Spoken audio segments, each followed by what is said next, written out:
What's up, guys? I'm the Chuka here to give you my preview for Arsenal versus Bournemouth.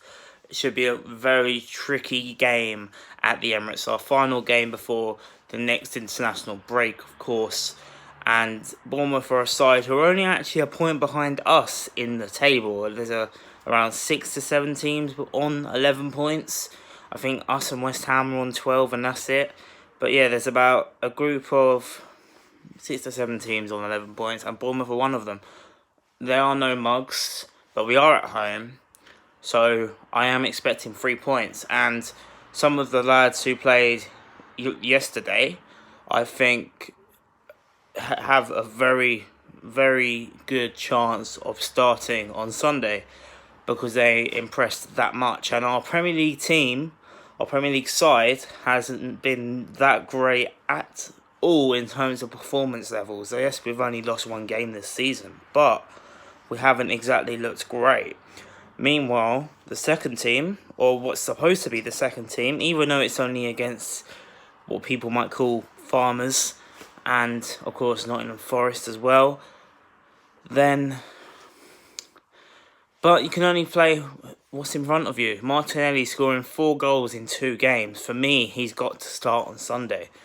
He's been great when he's been called upon. He can play on the left as well, apparently, and Emery doesn't even see him as a striker. So you'd think maybe they might give him a chance to perform in that front three, especially with Lacazette coming back after the international break, hopefully, meaning he might not get another chance like this after the international break.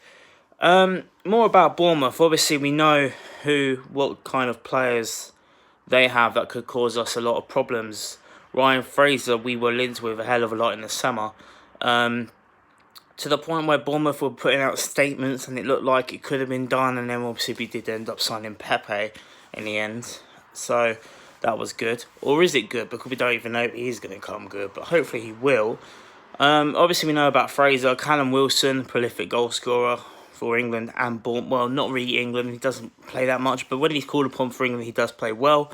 And of course, he is a consistent goal-scoring striker for Bournemouth. Joshua King, he's a great player. I can't remember his first name, but Brooks, the Welsh lad, he's very good. Nathan Ake in defence. They're a very solid team. They're a team who you don't expect to be in the Premier League, obviously. But Eddie Howe, probably one of the most underrated managers in the Premier League. The longest serving manager in the Premier League as well. Done great things in Bournemouth, we all know. And he's a great manager. But I do think with us being that high, if we were playing at their place, I don't think I'd be that confident. But because we're playing at home, I think we will get the 3 points. And I think we should have enough to ease off Bournemouth. But I think team selection is crucial, as it always is under Unai Emery. I will be discussing very briefly the whole Mesut Ozil situation, obviously.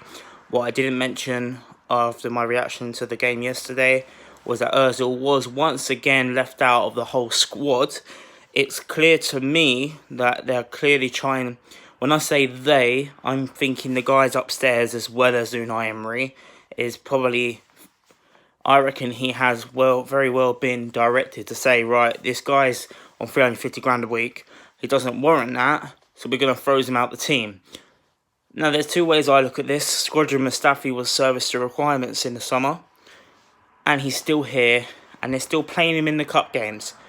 But yet they don't want to play Mesut Ozil in the cup games. It's a very conflicted situation. The way I see it, I just want what's best for the club. And if we're still winning football matches without Mesut Ozil, then I'm happy. And I understand why they would freeze him out with the amount of wages that we are paying for him. It is a hell of a lot. But I don't know. Let me know what you guys think of the whole Ozil situation in the comments down below. Do you think that he's being unfairly treated? I personally do think he very might well be. Mainly because I think regardless of how badly he has been over the years, I think every player does deserve some sort of a chance. And I think he might, there's games where even this season, maybe even against Manchester United on Monday, we needed that bit of a difference to get us maybe a second goal. And maybe Ozil could have provided that, who knows. But we'll never know the answer to that question now. On to a 1 to 11. Obviously, in goal, I'd go Bernd Leno. He's our number 1 goalkeeper. But if he doesn't get a clean sheet against Bournemouth, or maybe if he does make a couple of mistakes, he does know now that Emi Martinez has got 3 clean sheets in his last 3 games. So that basically means that he should be knocking on the door for the number 1 goalkeeper spot. And I said this yesterday. So maybe Leno needs to get a couple clean sheets now just to try and ease himself to be more comfortable in that number 1 spot. But competition for places, of course, is really good. The back 4, I'd definitely give Kieran Tierney another go at left back. Obviously, he's not going to be on Scottish international duty, so that means he should give him Premier League time, and then he's got another week or week and a half or so to recover until we play Sheffield United after the international break. So for me, Tony's got to be in ahead of Kolasinac. 2 centre-halves. I'm actually going to go for Rob Holding and David Luiz. Rob Holding was brilliant again on Thursday. So was Mustafi, but I don't think he's going to play Mustafi. I think it will be Luiz. It will be Luiz or Socrates because, of course, he rested both completely. It wouldn't surprise me if they do end up playing both instead. But I think Rob has also deserved to have his spot back. And I think David Luiz, I think he's been slightly better than Socrates. So I'm going to go for David Luiz and Rob Holding. At right back, I think Hector Bellerin, this is time for him to come back. Obviously, he'll have another 2 weeks. He's not in the Spain squad, so he'll be able to rest afterwards. So I think it's a perfect opportunity for him to start against Bournemouth. So that will be my back 4 of Tierney, David Luiz, Holding and Hector Bellerin. And in front of them now, obviously, I do think Granit Xhaka will probably start, but this is my 1-11, not Unai Emery's 1-11. So in midfield, in the defensive midfield role where he should be, I'd go Lucas Torreira. That's his position. Not number 10, not number 8, number 6. In that defensive midfield position, Lucas Torreira. Right next to him, just slightly bit more forward, I'd probably go, I would go Matteo Guendouzi. He's probably been, bar Aubameyang, has been our best player this season. He's only 20 years of age. I say this every single week. He's absolutely brilliant. And yeah, he deserves to keep his place for me, so I go Matteo Guendouzi. And then you got the toss-up between Joe Willock and Danny Ceballos. And I would go for Joe Willock. Just in front of them, I think he's been absolutely class. But it wouldn't surprise me, maybe they will bring in Mesut Ozil. Who knows? But I don't think... the fact that he wasn't even picked for Europa and wasn't even in the squad against Villa makes me... And United... No, he wasn't in the squad for United and he wasn't in the squad for Europa, sorry. Makes me believe that he won't be in the squad against Bournemouth. So, yeah, I'd go Joe Willock in there. Slightly ahead of Ceballos. But it could be either way. I wouldn't really mind. So, yeah, Joe Willock in there for me. And then front 3, obviously Aubameyang. 8 goals in 8 games in the Premier League. Absolutely on fire. Our Premier League top goal scorer. He's got to be in there, so he'll be my striker. Now, on the right, I will give Pepe one more chance. Monday was a really, really bad game for him, but I think it was probably his worst game. It was his worst game for us.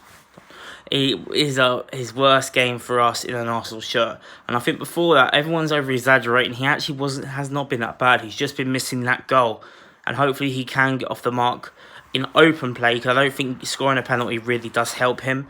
So, yeah, Pepe, I'm going to give one more chance. And if he does underperform again, maybe Nelson can overtake him after the international break and give Pepe maybe a couple games on the bench, maybe, before it won't help his confidence, but you've got to give other players who might be ahead of him a chance. So, yeah, I'll give Pepe one more go with Aubameyang. And then on the left, replacing Saka, unfortunately for Saka, I'd go Martinelli because he was brilliant again on Thursday. And I think he deserves a run in the first team because of it. So that's my 1-11. Let me know yours in the comments down below. My score prediction, very close game. I think we'll just about have enough to beat Bournemouth. And I'm going to go for a 3-1 win to the Arsenal. Let me know your predictions in the comments down below. Like this video if you've enjoyed. Subscribe if you're new. I've been the True Gooner. Thanks for watching and peace.